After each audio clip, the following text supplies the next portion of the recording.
नमस्कार। डिबेट में एक बार फिर आपका स्वागत है और मैं हूं दर्शपल गुप्ता। कल पार्लियामेंट में बजट पेश होने जा रहा है, इंटीरियम बजट, क्योंकि चुनाव आ रहे हैं। हर लोगों के ध्यान जो है इसकी तरफ लगा हुआ है, क्योंकि आम बजट तो सभी जानते हैं आएगा, उस पर ये होगा वो होगा, काफी चीजें पहले एक्सपेक्ट होती है।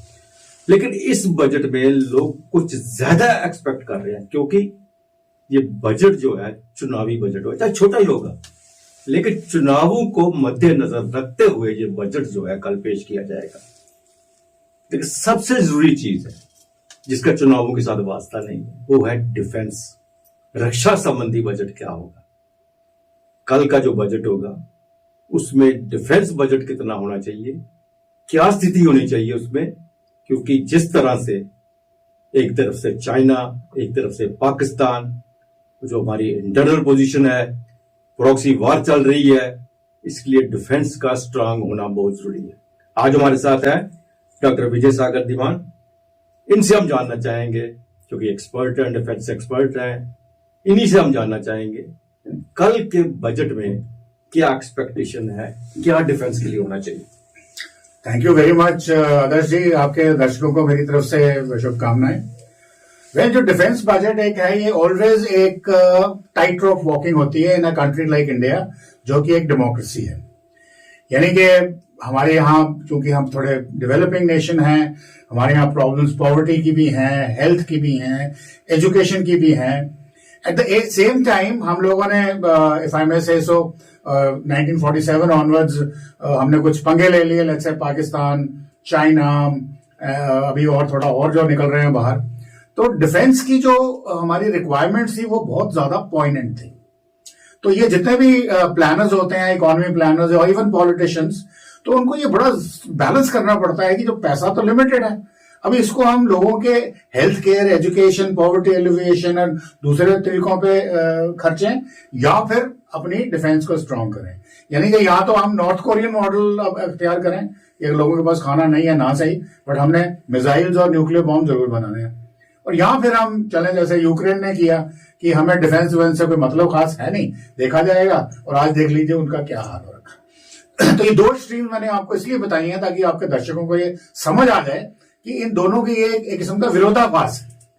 और अब इस वक्त प्रॉब्लम ये है कि एक तो जब 2020 में गलवान हुआ तो मोदी जी ने बहुत जबरदस्त एक्शन लिए और डिफेंस की तरफ बहुत बढ़ावा दिया। उसमें हमारी जो रिसर्च एंड डेवलपमेंट थी वो भी बहुत हुई, कैपिटल एक्विजिशंस थी वो भी बहुत हुई, और बहुत सारे यानी कि आत्मनिर्भरता, स्टार्टअप्स, बड़ा कुछ हुआ। तो हमें लगा कि अभी हमारी जो आर्म फोर्सेस हैं वो एक ऐसे मरहले पे पहुंच रही हैं जहां हम आंखें खोल के, छाती तान के, अब मैं 56 इंच की तो खैर वो पॉलिटिकल स्लोगन है, पर एटलीस्ट हम आईज में आईज डाल के चाइना को बोल सकते हैं कि look, we are matching you eye by eye, sector by sector and factor by factor, जबकि पहले अभी तक हम डरते थे। तो वो एक एक्सपेक्टेशंस बढ़ी। फिर उसके बाद जो आज की जियोपॉलिटिकल सिचुएशन अगर आप देखते हैं, there is a war on in Ukraine, there is a war on in West Asia, और ये वेस्ट एशिया वाली जो वॉर है तो डायरेक्टली हमें इंपैक्ट कर रही है। आप देख रहे हो हमारी जितनी भी कमर्शियल शिप लाइनिंग्स हैं through the Indian ocean which is coming via Suez canal, red sea, वो सारी हुतीज उसको इंटरडिक्ट कर रहे हैं। तो most of the countries in the world जो है वो अपना जो 60-70% ट्रेड जो इस रूट पे चलता था वो भी डाइवर्ट कर रहे हैं via south of Cape of Good Hope, that is South Africa. उससे प्राइसेस गो अप। तो अब उसमें हमारे इंडियन शिप्स भी अटैक हो रहे हैं। और अभी का अगर आपने पिछले 3 दिन में देखा हो, हमारी इंडियन नेवी और कोस्ट गार्ड ने 3 हाईजैकिंग पायरेट से, श्रीलंकन थी बोट थी, पाकिस्तानी बोट थी, फिर एक सेशेल्स का जहाज था, उन सबको बचाया है। तो इस किस्म की जो हमारी पावर प्रोजेक्शन की एस्पिरेशन, या I would say defence requirements, जो आपकी जो कमर्शियल लाइन जिसकी आप बात करते हैं कि आपने पॉवर्टी एलिवेशन करनी है, प्रॉस्पेरिटी लानी है, अगर उसको बचाना है तो हमें इसकी बड़ी जरूरत है।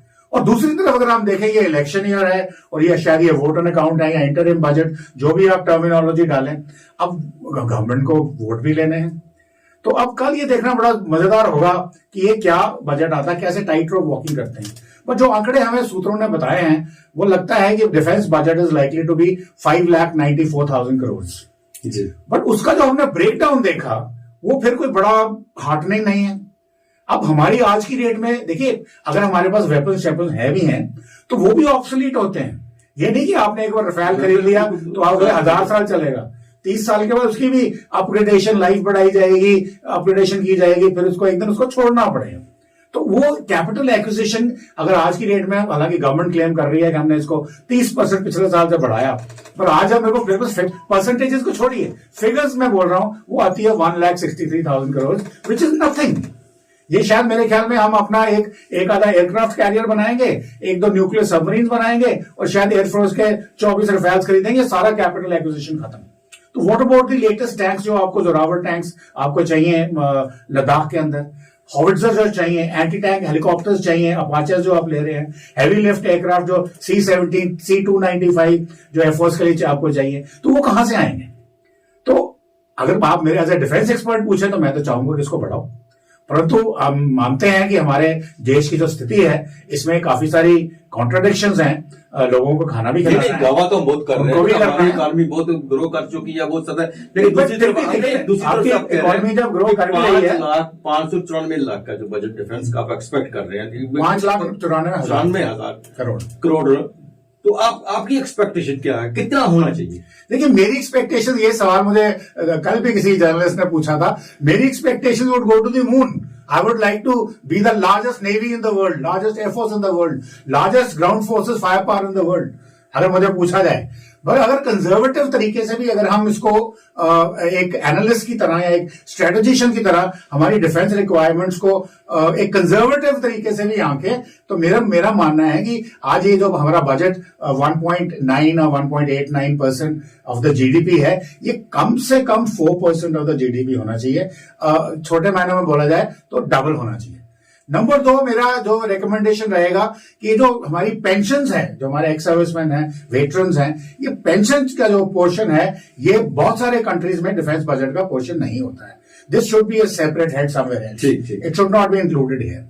फिर इन्होंने कुछ अग्निवीर को बना करके किया है, उसमें भी कॉन्सेप्ट अच्छा है। उसका जो रिक्वायरमेंट थी कि हमें पेंशन को कम करना है या उसके साथ में हमको आर्मी की जो एज प्रोफाइल है उसको कम करना है, very good intention required definitely, but that could have been done a little better वे।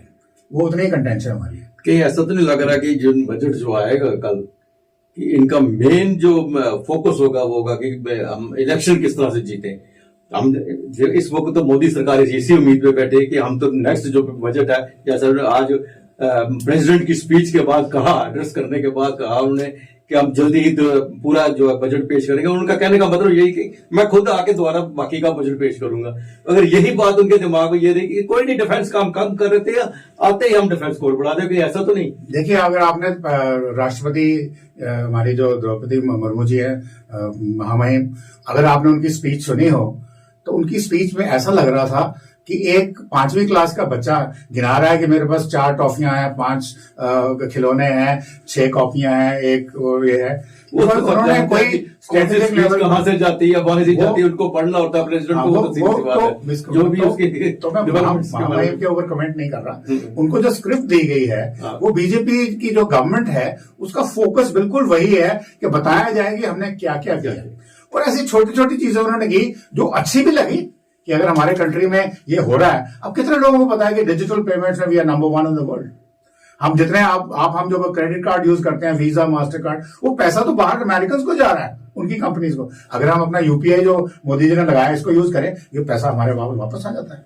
तो इस तरह के बड़े सारे दिए प्रोविजन। तो उससे थोड़ा सा डर लगा कि अगर ये उनकी थ्रस्ट रहेगी, क्योंकि उन्होंने बुलवाया है प्रेसिडेंट से, तो इसका मतलब जो डिफेंस है वो थोड़ा सा पीछे ही खींचा जाएगा, क्योंकि चुनावी बजट है, जैसे मैं पहले और इस वक्त उसमें भी कोई प्रॉब्लम नहीं है। अगर इंडिया की सारी बॉर्डर सिक्योर होते, सेफ्टी रिक्वायरमेंट्स नहीं होती, जैसे नेहरू जी ने सोचा था कि हम क्या नॉन अलाइन कंट्रीज हैं, हम लोग बिल्कुल पंचशील वाले पे चलते हैं, ये चलते हैं, तो हमें आर्म फोर्सेस की जरूरत ही नहीं है। अगर वो सिनेरियो सही होता, वो जहां तक मेरा ख्याल है, वो नेहरू जी के दिमाग में पॉइंट कैसे आया I don't know. World over अगर आप पूरी दुनिया की हिस्ट्री ले लें, कभी भी ऐसा नहीं हुआ किसी कंट्री के पास आर्म फोर्सेस नहीं थे। और मैंने आपको नॉर्थ कोरिया और यूक्रेन के 2 एग्जांपल दे दिए हैं कि जिसने बोला कि हमें बिना आर्म फोर्सेस के चलना है, उनका क्या हाल हुआ। और वो नॉर्थ कोरिया वाला रोटी नहीं है खाने को, मगर कहता न्यूक्लियर बॉम्ब तो मैं रोज फोड़ूंगा। कर लो जो करना, कोई किसी की हिम्मत है, और हिम्मत सही बात, उसका जो पॉलिसी है वो सही प्रूव हुई है। आज रशिया उसके साथ गठबंधन कर रहा है, चाइना उसके साथ गठबंधन कर रहा है। जो मेजर वर्ल्ड पावर्स हैं, यूएनओ के permanent members of United Security Council के 2 major powers, number 2 number 3 in the world, they want to unite with North Korea, and this is purely on the base of उसकी जो military might है। वो भी कोई खास नहीं है, सिर्फ उसने अपनी जो इंटरकॉन्टिनेंटल मिसाइल्स बनाई हैं, जो न्यूक्लियर वेपन रखे हैं, उसने बड़ा दिमाग रखा, मेरे पास है सब कुछ, आई कैन रीच एनीवेयर। तो उस पॉइंट ऑफ व्यू से मैं सोचूंगा, और हालांकि बट मुझे वो भी तो देखना कि मेरे देशवासी कैसे रहे। परंतु मैं यहां पे एक आपको एक बात जरूर कहना चाहूंगा। आज से 30 साल पहले भी हम डिफेंस सर्विसेज स्टाफ कॉलेज में कोई 2500 इंटेलेक्चुअल्स बैठे हुए थे। वहां पे फिकी के प्रेसिडेंट आए और उनके बारे में बताया गया कि इस चेयरमैन फिकी और प्रेसिडेंट जो भी उठा है, फिकी top most body of the अपना क्या बोलते हैं इसकी ट्रेडर्स की बॉडी है, कमर्शियल बॉडी है। तो और उन्होंने बोला मैं एक एडवाइजर भी हूं मिनिस्ट्री ऑफ डिफेंस में उनके बजट में। तो मैंने उनको उस दिन भी यही पूछा, मैंने कहा सर मुझे सिर्फ ये बताइए आप कि ये जो सिक्योरिटी या जो हमारी प्रॉस्पेरिटी है, मान लो हम बड़ा अच्छा कर रहे हैं, हमारी stock market is booming up, suddenly there is Mumbai attack, as a result the stock market tumbles down. इसका मतलब ये हुआ कि security is directly linked to your commercial activities जो आपको प्रॉस्पेरिटी दे रही है।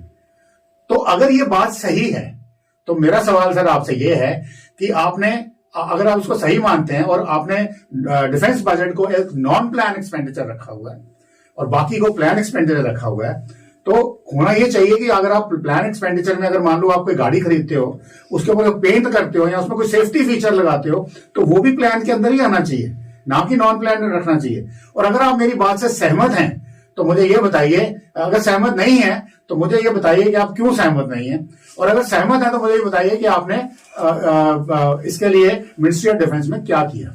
और उनके पास कोई जवाब नहीं था। उन्होंने जो जवाब दिया मैं अभी आपके दर्शकों के सामने नहीं, प्रोग्राम के बाद में आपको बताऊंगा, लंबा जवाब था, बहुत वेरी इंटरेस्टिंग। सो ये डायलेमा विल ऑलवेज कंटिन्यू। तो अब क्या चाहिए, अब कल क्या देते हैं, मे बी बोलेंगे ये वोट एन अकाउंट है, may be it is a budget, interim budget for 4 months 5 months 6 months। उन्होंने प्लान कर रखा होगा कि इलेक्शन डेट कब अनाउंस करनी है, एंड मे बी जब नई गवर्नमेंट बनती है they will have different sort of, जीत के बाद जब आएंगे तो हो सकता है थोड़े से डिफेंस बजट पे मेहरबान हो जाए। अभी मुझे लगता नहीं कि होंगे। मेरे से उम्मीद करते हैं कि कल का बजट देखने के बाद आप भी निराश नहीं होंगे। बेशक इंटीरियम बजट है, लेकिन लगता है कि डिफेंस को इग्नोर नहीं किया जाए। I hope so. आप स्टूडियो में आए, आपका बहुत बहुत धन्यवाद। थैंक यू वेरी मच, बहुत बहुत धन्यवाद। नमस्कार।